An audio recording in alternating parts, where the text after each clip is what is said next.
The two drivers were on the same stretch of road and pulled over by the same officer under the same amber streetlights. One answered honestly, just 2 beers, and by the end of the hour, he was in handcuffs, sitting in the back of a patrol car, facing a DUI charge that would cost him thousands of dollars and his license. The other driver spoke a single sentence and drove home without a ticket. The difference was not luck. It was a decision made. In the first 10 seconds of the stop,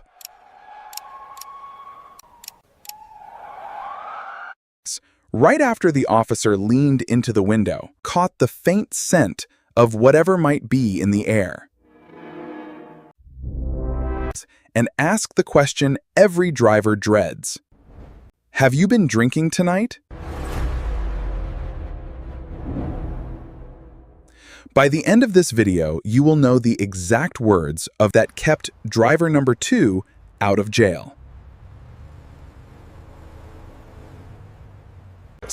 And why your instinct to be cooperative is the very thing that can put you there. Let's rewind to the beginning of that stop.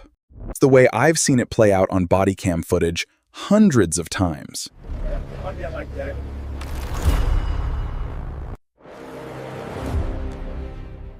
In my 20-plus years as a criminal defense attorney, it's late, maybe just past midnight. The dashcam timestamp is glowing. In the corner of the screen, the officer's spotlight punches through the rear window of the car as the driver pulls onto the shoulder. And there is nothing dramatic, yet a wide right turn without a signal. A license plate bulb that flickered out on a country road.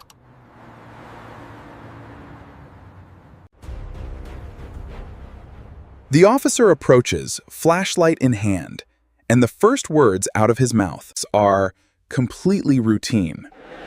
License and registration, please. And then, almost casually, while you are fumbling for the glove box, he drops it. Have you been drinking tonight? That question is not small talk. It is a carefully constructed investigative tool, and it's designed to do one thing: get you.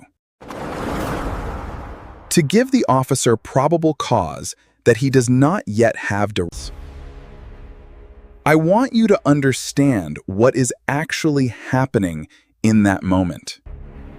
The officer might not yet possess enough to order you out of the car and start a full-blown DUI investigation.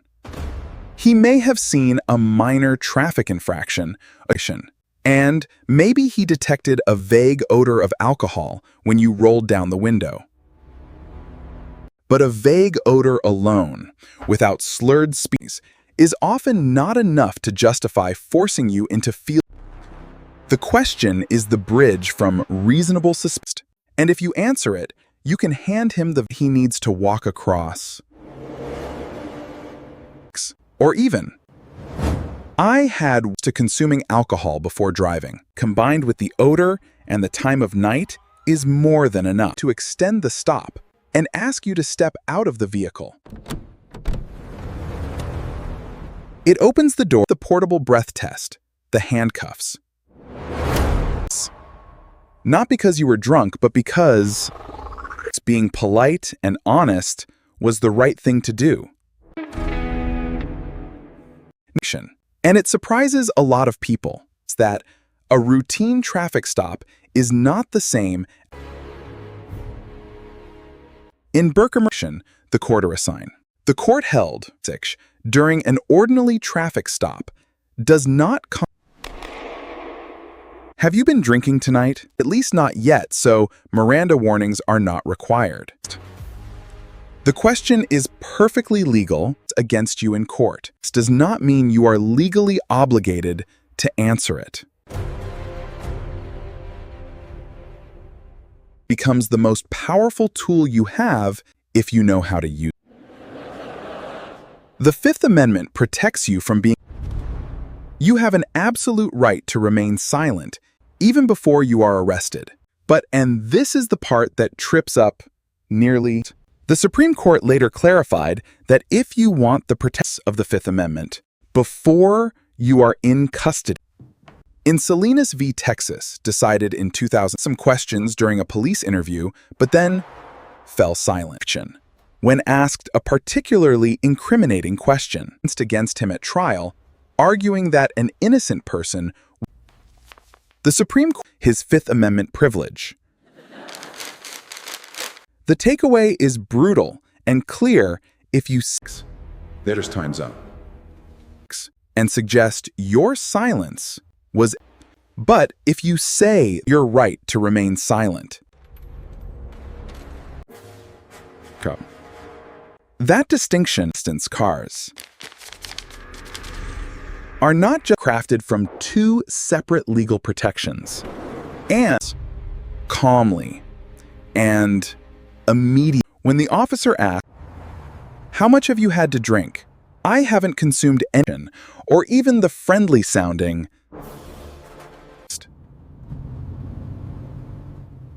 you look and you say, "This officer, I'm not going to answer any questions about drinking, and I do not consent to any field sobriety."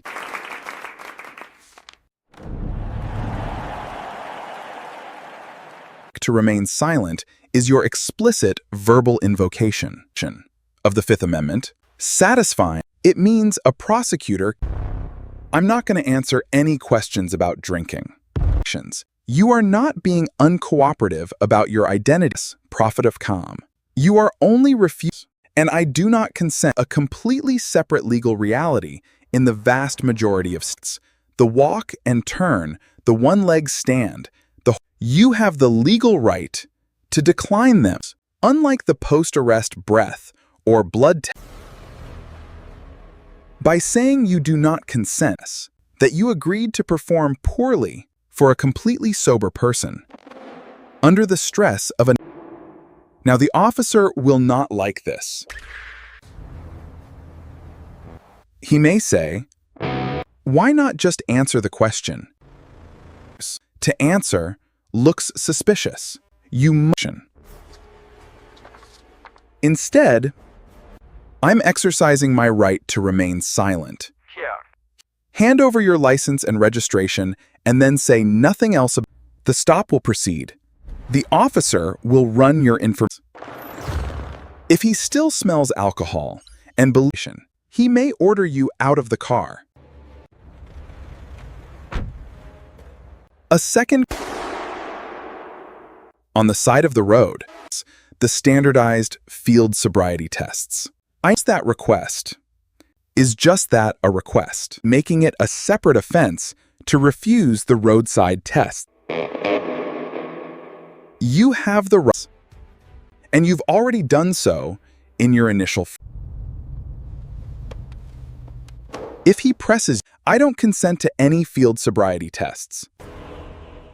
Do not argue. Do not become tap body say am footage show I ang yo u dubshin if the case ever sees a courtroom. The officer must make a decision. He can arrest the odor of alcohol, perhaps bloodshot, eyes, or he can let you go. And without the theatrical failure on a video recorded, the case becomes exponentially weaker. The only evidence is an officer's and the absence of any roadside acrobatics to show to a jury. The admission you never gave is the missing key. I want to pause here and address but won't refusing the field sobriety tests make the officer possibly an officer who was determined to make an arrest will likely but an arrest. The goal is to if you refuse you walk into court with your Fifth Amendment invocation on race and no roadside gymnastics for the prosecutor to play for the. Now I need to.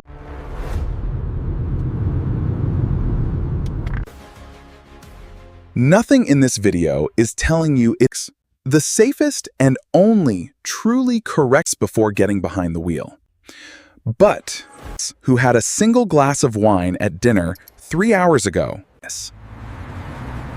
who is not impaired, but in the back seat, or a lingering breath odor will spiral into. This knowledge can and an ordeal that follows you for years. And there is another. The officer, it's sometimes followed by the even trickier. That question is designed to establish to extrapolate your blood alcohol content at the time of scientific evidence against yourself. This is your invocation. I'm not answering questions about drinking.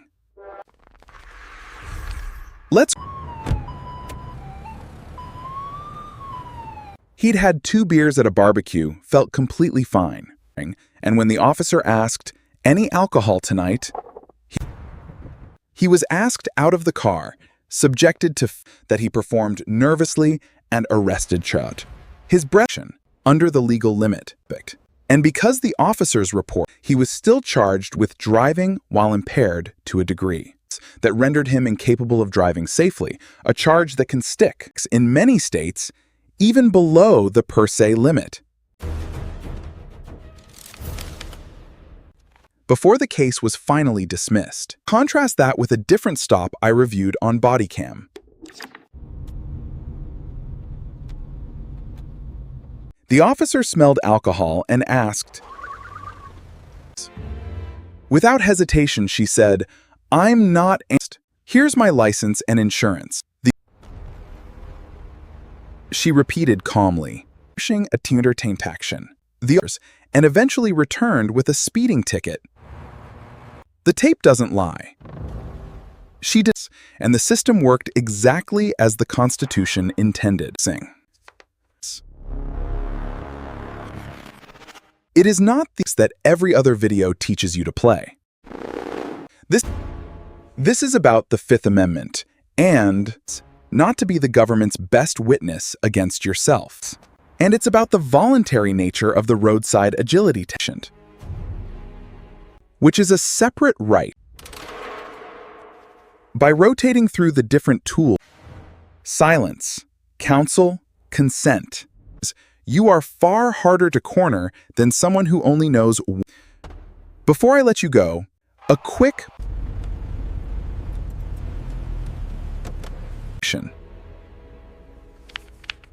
the implied consent to submit to a chemical test or face a separate administrative license suspension from the roadside field sobriety tests to that post-arrest decision, and refusing the chemical test can have. That topic deserves its own video and in the next one.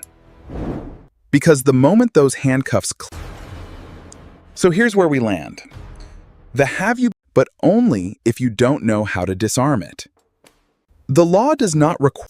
It does require you to speak up, and the might watch their own silence be used against them. The polite driver who answers honestly might watch their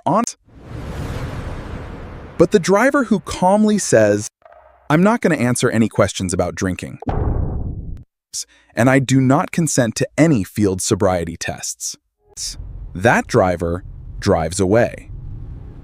The one that often follows right after that first question, or when the officer's flashlight shifts and he says, "Rest of the car for me." Its own set of words you need to know. Well, talk about that soon.